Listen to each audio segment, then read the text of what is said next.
Kalau ada yang mengatakan, ya kita tunggu nanti di sidang pengadilan, nanti bagaimana kita debat di pengadilan. Ya kita sudah lihat sendiri lah. Ya, memang ada beberapa sidang seperti Bambang Tri Gusno juga pemilik ijazah juga tidak hadir. Ijazahnya cuma fotokopian. Sama kriminalisasi yang terjadi lagi lah. Kita kan udah menuju Indonesia 2045 nanti. Betul. Ya kan, jadi sekali lagi nggak usah teriak-teriak. Pokoknya kita tunggu di pengadilan. Ya, pengadilan mana? Pengadilan di dunia atau di akhirat? Kita kan bingung. Gitu. Ya kan? Itu saya yakin tidak pernah ada data di kepolisian ini, ya, bahwa RJ kemudian bisa dilanjutkan sidang. Betul. Ya. Kalau ada saya tidak tahu menggunakan peraturan kepolisian yang mana dan menggunakan KUHP yang mana. KUHP-nya, ya. KUHP-nya mungkin yang belum dicetak Pak itu. Nah, mungkin yang di edisi kedua. Iya, kalau saya baca di penghentian penyidikan di KUHP yang lama Undang-Undang 8 tahun 81, itu pasal 109 ayat 2. Oke. Nah, itu SP3 itu hanya berdasarkan bukan tidak pidana yang pertama, yang kedua tidak cukup bukti, yang ketiga demi hukum. Nah, mungkin yang dikatakan Pak Rifai mungkin ayat 4 di situ. Padahal ayat 4-nya nggak ada. Ya. Ayat 4-nya dulu mungkin udah di skip, dihapus. Oh iya. Jadi sekali lagi tidak boleh tersangka diambil satu persatu. Kalau misalnya diambil satu persatu, ya menurut saya harus dibuat laporan polisi baru. Betul. Dibuat SPDP baru. Dibuat sprindik baru. Berita acara semua dirubah semua, ya. Tidak bisa di. Katanya sprindiknya sudah ada 3 ini Pak katanya. Wow. Kalau sprindik itu menurut saya, ya saya coba pelajari lagi. Jadi setiap laporan polisi itu bisa diterbitkan sprindik duluan, surat perintah penyidikan, baru kalau merasa yakin kirim surat perintah, surat pemberitahuan dimulainya penyidikan kepada jaksa. SP2P. Ya. Jadi tidak bisa hanya surat perintah penyelidikan dan sprindik saja. SPDP itu dikirimkan maksimal setelah polisi mengadakan penyidikan paling lambat 7 hari. Ya kan. Jadi kalau SPDP sudah dikirim ke jaksa, kalaupun suatu saat memang tidak ditemukan cukup bukti, bisa dihentikan oleh penyidik. Dengan kata lain pemirsa ini boncos. Ya, jadi kalau sekali lagi gitu lah, ya. Saya kalau debat dengan rekan-rekan pengacara ya Pak, yang pengacara Pak Jokowi, itu yang resmi aja Pak. Yang resmi ya. Ya, jadi misalnya si Yakub Sibuan, kemudian Pak Rifai, atau Firmanto, itu aja Pak. Iya betul. Kalau yang lain tuh ngaku-ngaku pengacara Pak. Iya betul. Jadi pengacara tapi tidak mendapat surat kuasa khusus. Iya betul. Jadi harusnya nggak bisa mewakili Jokowi. Tapi berita acara sumpahnya ada nggak Pak? Ya itu ada yang 2 yang udah dibekukan. Ya, jadi kalau mengaku penasihat hukum kemudian ikut-ikutan, itu kalau istilah angkutan tuh ngompreng. Iya. Oke. Itu dulu mungkin ada Pak. Kalau zaman saya kecil tuh pernah mendengar istilah yang namanya pokrol bambu. Oh iya, pokrol bambu ya. Pokrol itu bukan lawyer. Ini Pak masuk pokrol itu. Nah, ngaku-ngaku lawyer ini, Pak. Nah, pakai kartu anggota. Cuman kartu anggota, Pak, tapi bukan kartu lawyer. Kalau kartu gini mah nyetak di mana juga bisa. Makanya itu. Ya ngaku-ngaku gitu loh. Saya kepengen suatu saat kalau ada di rakyat bersuara lagi, debatnya debat yang substantif lah. Mungkin dengan hukum acara pidananya, mungkin dengan hukum pidananya, prosesnya seperti itu. Karena kita harus tetap memberikan edukasi kepada masyarakat yang cinta kepada hukum, keadilan dan kebenaran. Itu saja. Siapa tahu gini, Mike, ngaku-ngaku, kartu kosong gini. Tulisannya Guyub Rukun UGM juga bisa ya. Tulisannya Universitas Indonesia juga bisa. Ngaku-ngaku gini tapi nanti saya buatin yang sentana Pak. Oh iya nanti dibuatin ya. Jadi jangan hanya berbekal kartu kayak gini terus kita ngaku-ngaku gini nih. Jadi supaya masyarakat nanti tidak bosan, lebih bagus pada saat ketemu dalam suatu acara rakyat bersuara, debat substantif tentang kaitan dengan hukum, itu mungkin lebih bermanfaat daripada debat kalau orang Jawa bilang ngerasani gibah, perorangan sendiri kan ya. Tapi ngerasani itu, baik ini ada yang baru. Ada yang ngaco, yang namanya ini.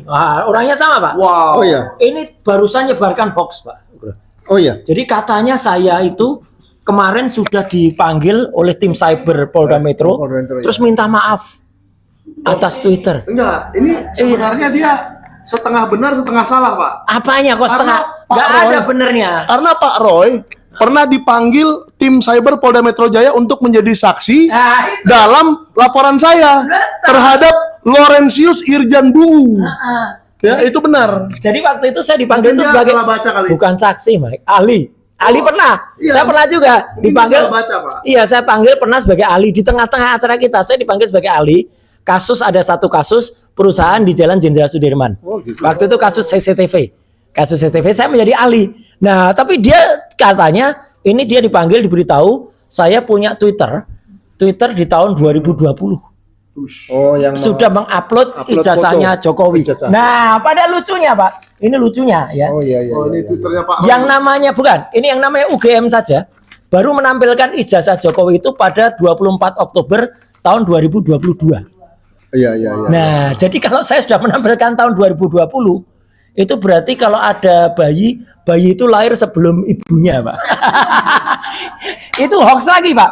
Padahal Twitter saya itu udah lama nggak ada, ya udah lama nggak ada dan itu buktikan di bawah kekuasaan saya lagi, ya. Dan ternyata ada orang mungkin maksudnya ngerekayasa Pak Ugro, tapi ngerekayasanya terlalu canggih, terlalu pintar tapi terlalu bodoh, ya. Harusnya dia tulis 2022, ditulisnya 2020. Mungkin dia dapat informasi Twitternya Mas Roy itu mungkin di Pasar Pramuka. ya, Pasar Antik Jalan Surabaya. Oh iya, Pasar Antik Jalan Surabaya. Jadi nemu Twitter, terus diganti, terus diisi 2020 Iya, Februari apa gitu. Ya dan sekarang malu. Setelah saya cek juga udah nggak ada itu. Jadi dia ngapus sendiri itu, Mike. Jadi Iya, yang tukang bohong berarti ya. Ya. Tapi gini Pak, saya pengen mengarahkan ini ke substansi nih, Ya. karena Pak Ugro pengen yang substansi kan. Betul. Ya. Dulu ini saya mengingat-ingat Pak. Dulu pernah ada kasus pencurian mobil di kampung saya. Iya. Katakanlah di kampung aja, nggak perlu terlalu spesifik. Ya. Lalu mobilnya ditemukan, dikembalikan ke pemilik, ya kan? Tertangkaplah si pencuri mobil ini.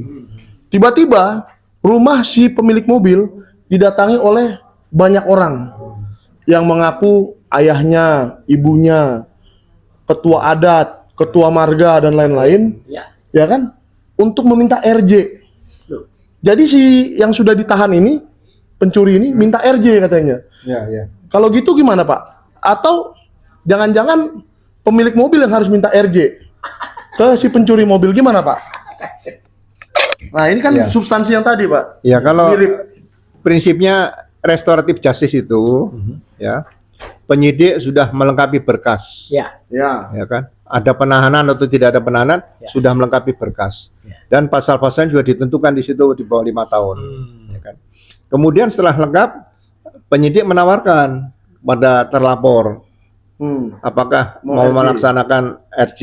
Nah, pelapor juga tidak usah menunggu penawaran penyidik, juga membuat surat, Pak, saya mohon nanti ada RJ. Jadi terlapor yang diminta yang meminta untuk RJ. Jadi pelapor enggak, kalau pelapor minta itu ke depan bahaya itu nanti apa ya? Gimana? Kenapa bahaya Pak? Enggak bahaya tah gitu loh gitu. Ya.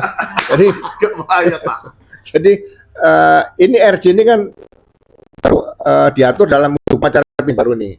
Justru ini harus menjadi pilot project percontohan bagaimana RJ yang baik di Indonesia ini dengan dasar laporan Pak Jokowi. Kalau laporan Pak Jokowi ini sudah dihentikan penyidikannya, ya, jaksa nanya nanti ini LP-nya pakai LP yang mana? Yang mana kan cabut Di situ. Walaupun belum dicabut. Ada lagi nih Pak Ugro. Jadi orang yang sama, nih topiknya tetap orang yang sama. Kemarin itu katanya lapor ke Dewan Pers. Muka saya muncul lagi nih. Iya ada nih, Mas. Ini buka. Oh, Siapa Michael. nih? Tuh. Memakai data pribadi saya. Lah ya. Mereka kan bilang wajah itu data pribadi. Nah itu Saya makanya. laporkan ini berisi nih. Heeh. Memakai data pribadi saya, muka saya dipakai. Iya, jadi katanya orang yang sama Pak Ugro Data itu pribadi, katanya. melaporkan Mas Michael Sinaga ini ya bersama dengan si Andi Aswan Ya, ya. itu ke Dewan Pers. Nek, baca. Lo iya toh? Baca dulu Undang-Undang Pokok Pers nomor 40 ya tahun 99 Jangan itu. dikasih tahu Pak. Oh iya ya. Nomornya jangan dikasih tahu. Oh nggak usah gitu ya. Nanti dia Iya. belajar ya. Iya, nanti dia belajar. Dia nggak pernah belajar. Soalnya Kalau nggak kan dia susah nyarinya di Google. oh iya, fungsi Dewan Pers itu apa? Kalau ada keberatan dengan berita soal hak jawab itu baru pakai Dewan Pers. Bukan kemudian ada orang dilaporkan ke Dewan Pers. Memang orang ini nggak pernah baca, Pak. Gimana, Pak? Iya, nanti Iya, dia saya- belajar lagi Pak. Iya. Saya juga mendengarkan kalau siapa Elidianet ini Oh, bicara. dia neti itu Pak namanya. Iya. Saya pengen naik ya tadi. Enggak ya? Jadi satu yang saya ingat kemarin itu, Ya. gini, ijazah Pak Jokowi itu kan yang bisa menentukan asli tidak kan UGM yang menerbitkan. Terus dia kasih contoh, sama dengan sertifikat tanah, yang bisa menentukan asli itu kan apa BPN. Lah. Nah, saya bilang gini, dalam hati saya begini, saya komentari lah ya kan. Ya. Mau ijazah palsu, mau sertifikat palsu, silakan disimpan dalam rumahnya, ya tempat yang rapi dan sebagainya, Nggak silakan. apa-apa, Asal sepanjang jangan nggak digunakan. Nah, Gitu loh. Ijazah palsu ini Ya. karena digunakan jadi masalah, Betul. gitu loh. Jadi Nih. Elidian itu membacanya, memberikan penjelasan pada publik itu dianalogikan ijazah dengan sertifikat. Tapi penjelasannya salah, makanya masyarakat supaya tahu kalau nyimpen uang palsu ada undang-undangnya sendiri bisa.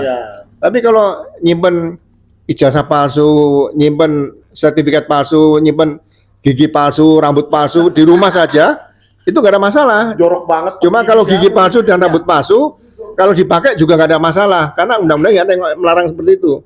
Tapi kalau dokumen negara seperti sertifikat dan ijazah yang digunakan untuk menjadi calon kepala daerah sebagai calon presiden, kepala negara.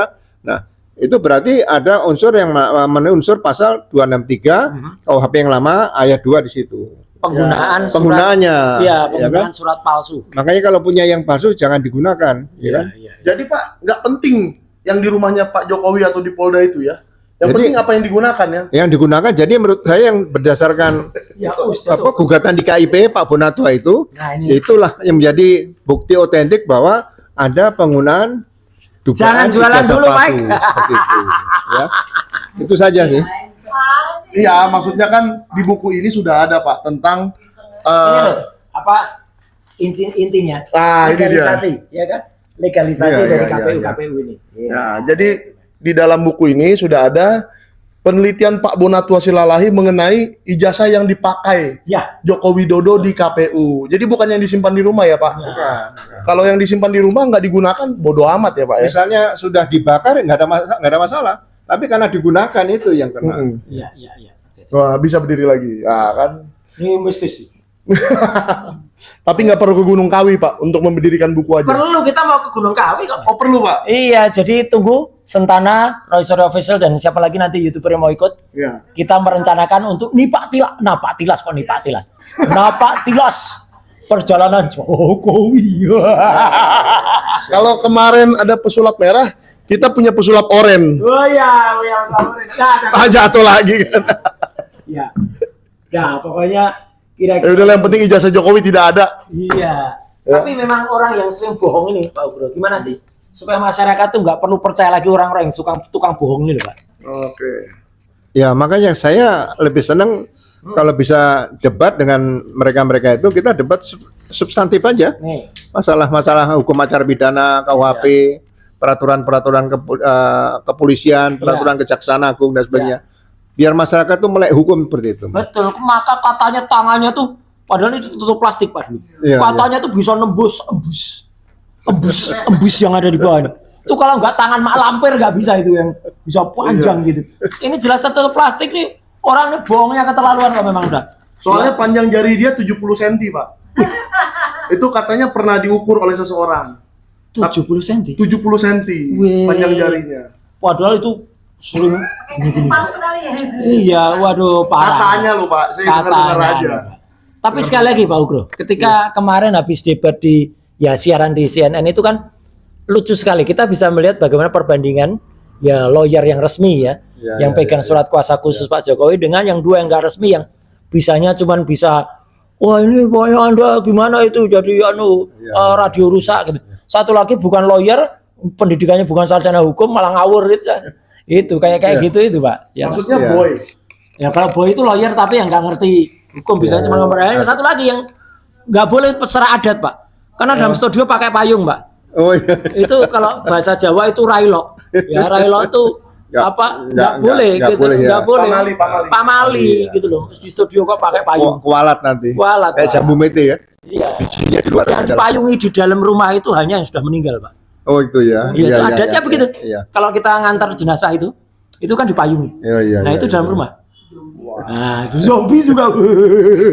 Baiknya jangan bermain-main lah dengan begitu. Jadi gini, kalau ada yang mengatakan, ya kita tunggu nanti di sidang pengadilan, nanti bagaimana kita debat di pengadilan. Ya kita sudah lihat sendiri lah. Iya. Ya, memang ada beberapa sidang seperti Bambang Tri Gusno juga Parah, Pak. pemilik ijazah juga tidak hadir. Ijazahnya cuma fotokopian. Fotokopi. Sama dong kayak Pak Roy. Iya. Bawahnya fotokopian. Ya, ini bukan fotokopi, ini color. Ya. Ini lebih tinggi kelasnya dari fotokopi. Ini Jadi, masih color ya. Kriminalisasi jangan terjadi lagi lah. Nah. Kita kan udah menuju Indonesia 2045 nanti. Betul. Ya kan? Jadi sekali lagi nggak usah teriak-teriak. Pokoknya kita tunggu di pengadilan. Ya, pengadilan mana? Pengadilan di dunia atau di akhirat? Kita kan bingung gitu. Iya. Ya kan? Iya. Itu mungkin yang harus dijelaskan kepada publik. Iya. Saya sendiri kalau lihat orang-orang yang mengatakan di pengadilan, saya berani jamin lah. Karena saya tidak temukan pasal-pasalnya dalam hukum acara pidana yang lama dan yang baru sekarang ini. Kalau sudah RJ, sudah restoratif justice, Tidak bisa jaksa soalnya akan menerbitkan P21. Ya, saya tidak mengungkit jaksa ya. Ya. Silakan kalau jaksa menerbitkan P21, saya nanti akan belajar lagi sama Pak Jaksa. Pasal mana kira-kira yang bisa sudah ditutup ya, dilanjutkan lagi. sudah dihentikan penyidikannya, Ya. sudah dicabut laporan polisinya, sudah minta penetapan pengadilan kalau memang itu menggunakan KUHP baru. Ya, kalau tidak menggunakan KUHP baru, Itu ada yang mirip, Pak. apa itu? Ada yang bikin surat kematian, berarti sudah dicabut nyawanya, Iya. terus hidup lagi. iya. Jadi zombie itu sama, Pak. Tapi Pak, tunggu dulu. Apa? Yang sudah dicabut nyawanya itu ngajar lagi. Oh, ngajar Di lagi. Universitas Mataram. Oh, Kan luar biasa. Iya, di Unram ya. Iya, jadi Iya. sudah dicabut nyawanya masih bisa ngajar. Wah, luar Siapa biasa. itu? Berarti Nanti ada nanti. Berarti Nanti ada mahasiswanya nanti. gimana tuh? Nanti ada, Mike. nggak kesurupan Enggak, mahasiswanya? Sekarang kalau ada cerita seperti itu, berarti Ya. mahasiswa nanti begitu dosen masuk akan dilihat kakinya nempel di tanah enggak? Di lantai enggak? Oh, untuk teman-teman yang kangen, Mbak. Udah lama pengen lihat siapa dia? Ada di sini gambarnya.